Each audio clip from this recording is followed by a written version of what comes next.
மாமா ஏன் மாமா கண் கலக்குற? இந்த கிரேட் கிரிகாலுடைய மேட்ச்க்கு பாக்குறதுக்கு எவ்வளவு கூட்டம் பார்த்து தலைக்கு 10 ரூபா கொடுத்து கூட்டு வந்திருக்கேன். சோ பிடிச்சிருந்தா நல்லா இருந்தா அவங்க 10 ரூபா மேல போட்டு கொடுப்பாங்க. நம்ம சோதா நல்லா இருக்காதடா. சும்மா ஏதோ கண்ணா பண்ணா எடுத்து வச்சிருக்காங்க. சத்தியமா சொல்றேன், நான் ஃபன் பண்ணி வச்சிருக்காங்க. நான் சத்தியமா படம் நல்லா இல்ல. நான் தீவிரமான விஜய் ஃபேன் ப்ரோ. விஜய் தான் நல்லா இருக்காரு. படத்தை ஒண்ணும் இல்ல ப்ரோ. படம் சொல்ற அளவுக்கு ஒண்ணுமே இல்ல. வேஸ்ட் தான். பாத்துறேன்டா இன்னைக்கு. நீ எதை சொல்ல சொன்னி அதை தானே அப்படியே அவன்கிட்ட சொல்லு. பார்த்தா கதையாக்குது இது. உங்க அம்மால பைக் ஸ்டண்டிங் பண்றமோ இல்லையோ, உங்க அம்மால எல்லாம் மாறி இருக்குது இங்க. பார்த்தா மஜாவா இருக்குது படம். உங்க அம்மால தூக்கி சொருகணும். உங்க அம்மால பார்த்தாலே அடிக்கணும் போல இருந்துச்சு. பார்த்தாலே எப்பறம் ஒருத்தனை பார்த்தா அடிக்கணும் போல தோணும். வேணா பாரு வேற லெவல். எங்களுக்கு ரொம்ப சந்தோஷமா இருக்கு. எல்லாரையும் கலங்க வச்சுட்டாரு தளபதி. ஜனநாயகத்தை காப்பாற்ற ஒரு சிறு கூட்டம் போராடி கொண்டிருக்கக்கூடிய இதே வேளையில் ஜனநாயகன் திரைப்படத்தை காப்பாற்ற ஒரு பெரும் கூட்டம் போராடி கொண்டிருக்கின்றது. ஒரு மனுஷன் எதையாவது பண்ணி முன்னுக்கு வரலாம்னு பார்த்தா கால் வைக்கிற இடமெல்லாம் கண்ணி விடி வைக்கிறாங்களே.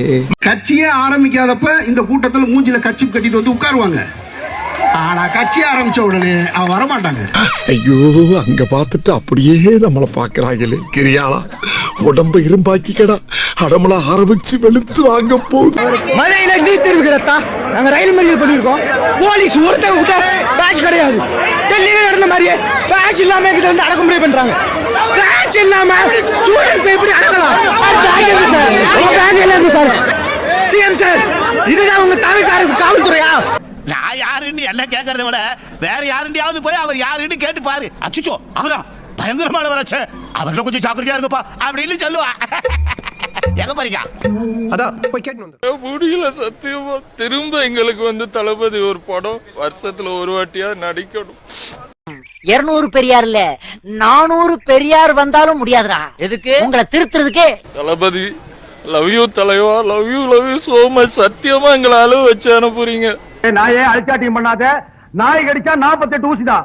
நான் கடிச்சேன்னா இந்தியன் மெடிக்கல்லயே மருந்து கிடையாது, செத்து போய். எங்களுக்கு சீக்கிரம் ஒரு நல்ல படம் கடைசியா கொடுத்துருக்கீங்க. திரும்ப எங்களுக்கு வருஷத்துல ஒரு வாட்டியாவது ஒரு படம் எங்களுக்கு கொடுங்க. லவ் யூ தலைவா. Love you so much. இதுதான் லாஸ்ட் செலிப்ரேஷன். என்னால ஒத்துக்க முடியல. அப்ப என்ன உங்களுக்கு ரொம்ப பிடிச்சிருக்கா? உங்களை பிடிக்காதவங்க யாராவது இருப்பாங்களா? ஒன்னும் சொல்லவே முடியல. ரொம்ப கஷ்டமா இருக்கு தளபதி கடைசி படம். ரொம்ப கஷ்டமா இருக்கு.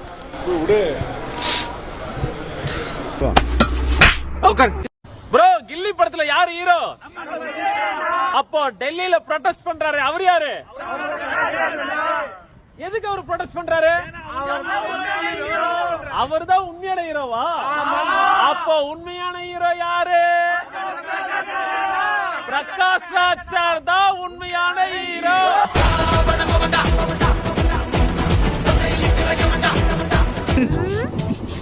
ஐயா, இந்த அங்கிள் அழுறாரு.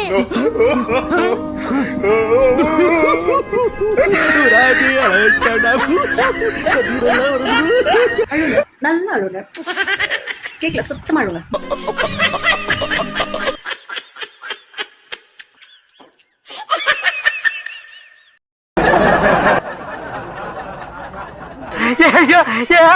தெரியலையே. 41 பேர் இறந்தாங்க. அப்ப அழுவல. மாணவர்கள் போராட்டம் பண்ணி அடி வாங்கினாங்க. அதை பார்த்து அழுவல. இன்னும் எவ்வளவு பிரச்சனை நடந்துச்சு நாட்டுல. அதெல்லாம் பார்த்து அழுவல. இந்த படத்தை பார்த்து அழுதுனுக்குறாங்க. அதுவும் எம்எல்ஏ மினிஸ்டர். பஞ்ச் வைடா இப்பதான் வெச்சனே. இதுதானே கடைசி. இதுக்கப்புறம் தான் அண்ணனை பார்க்க முடியாது. அதான் அழுகுறாங்க. ஏன் அண்ணன் மேல போறாரா?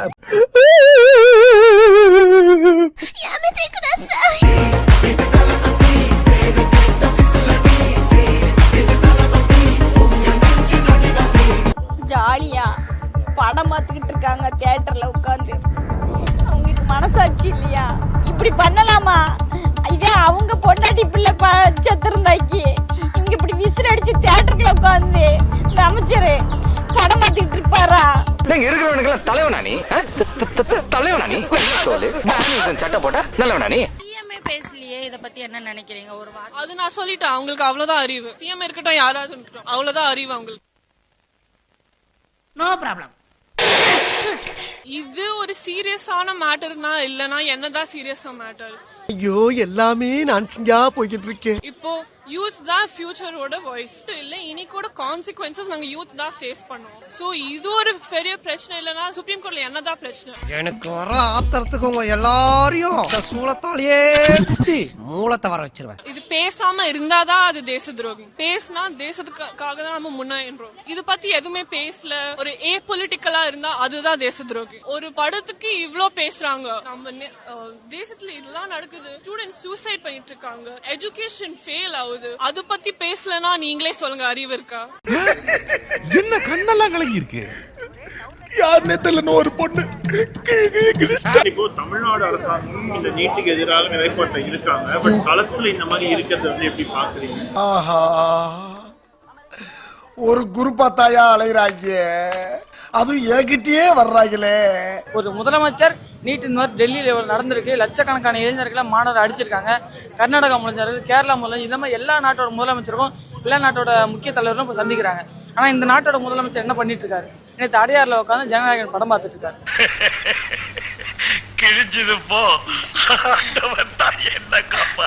தமிழ்நாட்டில் மட்டும் 23 மாவட்டங்களில் எஸ்எஃப்ஐ சார்பாக போராட்டம் நடத்துறாங்க.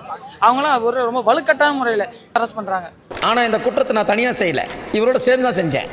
இவர் எனக்கு பார்ட்னர். ஐ மே கரெக்ட்? புரியலையே. புரியுற மாதிரி சொல்றேன் ஓரானர். எனக்குள்ள தூங்கிட்டு இருந்த பேராசியை இவர் தான் கிள்ளி அடிச்சு விட்டாரு. ஸ்டூடெண்ட்ஸ்ன்ற பார்க்காம திருவெற்றியூர்ல மொத்தம் சென்னையில மட்டுமே 5 இடத்துல அரெஸ்ட் பண்ணாங்க. மிரட்டுறாங்க, தப்பான வார்த்தை பேசுறாங்க. நீங்க அந்த வீடியோ எல்லாம் பார்த்திருப்பீங்க. திருவெற்றியூர்ல அரெஸ்ட் பண்ணும்போது ஓன்ற வார்த்தையை போட்டு பயன்படுத்துறாங்க. இந்த மாதிரி ரொம்ப ரொம்ப கேவலமா அவங்க காவல்துறையா இல்ல கூலிப்படையா நம்ம தெரிஞ்சுக்கிற அளவுக்கு அவங்க நடந்துக்கிறாங்க. சொல்றத கேட்க கேட்க எனக்கு நெஞ்சு முட்டுதியா.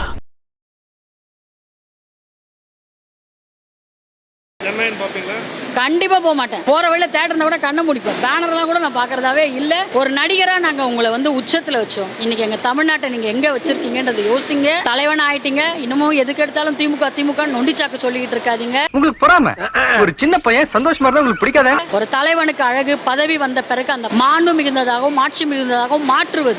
உங்க மாதிரி 4 பேர் நாட்டுல இருந்தா அந்த நாடு கோவிந்தா. ஒருவேளை உங்களுக்கு அது தெரியல அப்படின்னா, எங்க கலைஞர் நிறைய புத்தகம் எழுதியிருக்காரு. ஸ்கிரிப்ட் படிச்சு தானே வந்தீங்க.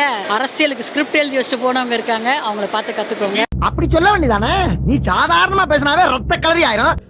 மாணவர் போராட்டம் நடந்துட்டு இருக்குது. நீங்க போராட்ட களத்துக்கு போகாதீங்க, அமைச்சரா இருக்கீங்க, போனீங்கன்னா உங்களுடைய பதவி கூட போயிடுறதுக்கு வாய்ப்பு இருக்கு அப்படின்னதுக்கு, பதவி போனா என்ன, அமைச்சர் பதவி எனக்கு முக்கியம் இல்லை, நான் மாணவர்களோட போராட்டத்துக்கு போய் கலந்துக்கிறேன் அப்படின்னு சொல்லிட்டு போராட்டத்துக்கு போய் உட்காந்து ஒரு நாள் முழுக்க உண்ணாவிரதம், அறநிலை போராட்டம், தொடர் கண்டன போராட்டத்தில் கலந்துக்கிட்டு தமிழ்நாடு முழுவதும் இருக்கக்கூடிய இளைஞர்களை நீட் தேர்வுக்கு எதிராக போராடக்கூடியவர்களுக்கு ஆதரவாக நின்ற அன்றைக்கு அந்த அமைச்சரினுடைய பெயர் உதயநிதி ஸ்டாலின். நானா இருந்தா நாக்க புடிங்கி போட்டு செத்துருப்பேன். ஒரு சிலர் மருத்துவ படிப்பு தானே, மருத்துவ படிப்பு இல்லைன்னா வேற படிப்பே இல்லையா? அதை சொல்றதுக்கு நீ யாரு? உள்ளுக்குள்ள உறுத்தல பொறம்போ அப்படின்னு உங்க மனசாட்சி உங்களை பார்த்து கேள்வி கேட்காத மிஸ்டர் பார்சாரதி. என் வீட்டு குழந்தை மருத்துவர் ஆகணும்னு ஆசைப்படுதுன்னா அதுக்கு அந்த கல்வி உரிமை இருக்கு.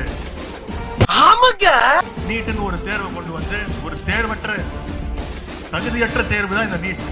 இவனுக்கு உண்மையிலே அறிவில்லையா இல்ல அறிவில்லாதவ மாதிரி நடிக்கிறானே தெரியல. என்னாச்சு? இந்த என்னைக்கு ஒழிக்கிறோமோ அன்னைக்கு தான் தமிழ்நாட்டு மாணவர்களுக்கு ஒரு விடியல். நான் எதிர்பார்த்தது நடக்கலையே. நீ எதிர்பார்த்தது நடக்காது மகனே. ஜனங்க எதிர்பார்த்தது இப்ப நடக்க போகுது. இன்னைக்கு ஆனால் மாணவர்கள் போராடிட்டு இருக்காங்க, நீங்கள் படத்துக்கு போகாதீங்க அப்படின்னதுக்கு, மாணவர்கள் போராட்டமும் முக்கியம் இல்லை, அமைச்சர் பதவியும் முக்கியம் இல்லை, எங்களுக்கு வந்து சினிமா படம் பார்க்கறது தான் முக்கியம் அப்படின்னு சொல்லிட்டு இன்னைக்கு தாவேக அமைச்சர்கள் போய் கண்ணீர் வடித்த அந்த காட்சிகளை நம்ம பார்க்க முடியுது. எப்படி இருந்த தமிழ்நாடு எப்படி ஆயிடுச்சு பார்த்தீங்களா? அட பாவிகளா, ஒரு மீட்டிங்ல ஏதாவது பேசணும்னு விவசாய இல்ல. சொல்ல மாட்டேன்னு உலகமெல்லாம் அள்ளி தெளிச்சிட்டா. எல்லாரும் நீட்டுக்காக போராடிட்டு ஏண்டா எங்களை இன்னமுமாடா நம்பிக்கிட்டு இருக்க? இல்ல தயவு செய்து இது எதையும் நீங்க கம்பேர் பண்ண வேணாம். இது பாத்தீங்கன்னா நீட் மட்டும் இல்ல, மக்கள் பிரச்சனை இங்க நிறைய இருக்கு. அதனால ஒரு நாள் படம் பாக்குறதுனால வந்து அந்த தயவு செய்து அந்த போராட்டத்தை கொச்சப்படுத்தாதீங்க. இதையும் கம்பேர் பண்ண வேண்டாம். என்ன ஒரு புத்திசாலித்தனம். இது வந்து எங்களுடைய ஒரு எமோஷனலான ஒரு கனெக்டான மூவி. ஐயோ ஐயோ, அட தற்கூரி நாயங்களா, ஏன்டா இந்த மாதிரி அநியாயம் பண்றீங்க? டிவிகேவின் தலைமைக்கு நல்லா தெரியும் அவங்க என்ன நினைக்கிறாங்க அப்படின்னா, கத்தி எடுத்தவனுக்கு கத்தியால தான் சாவுங்கிற மாதிரி ரீல்ஸால ஜெயிச்சவங்களுக்கு ரீல்ஸால தான் சாவுங்கிறது அவங்களுக்கு நல்லாவே தெரியும். ஆமா நான் உனக்கு என்னடா கருதல் பண்ண? நீ மேற்கொண்டு 7 எலும்பு சம்பளத்தை புழிஞ்சு செய்வனை வச்சு கெடுத்து விட்டு வந்திருக்கியே, அதுல என்ன உனக்கு அப்படி சந்தோஷம்? சமூக வலைதளங்கள்ல கமெண்ட் பாக்ஸ்ல வைத்து இங்க பெண்கள் கற்பழிக்கப்படுகிறார்கள் தற்பொழுது பொலிட்டிக்கல் பேசுற பெண்கள்லாம் அந்த அளவுக்கு மோசமா அனுப்புறாங்க, மாப் பண்ணி போடுறது. இப்ப நான் ஒரு பொலிட்டிக்கல் ஸ்டேட்மெண்ட் எடுத்து வைக்கிறேன், இது தப்புனா உனக்கு தில்லு திராணி இருந்துச்சுன்னா நேரா வந்து நின்னு பேசுடா. சொம்பு தண்ணியை விட உன் சொல்லு ஜில்லுன்னு இருக்கு செல்லம். நின்னு பேசு.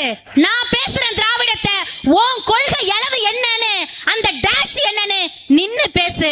கமெண்ட் பாக்ஸ்ல வந்து கேவலமா மானங்கெட்டத்தனமா என்னை கற்பழிப்பதில்ல என்ன உனக்கு இருக்கிறது?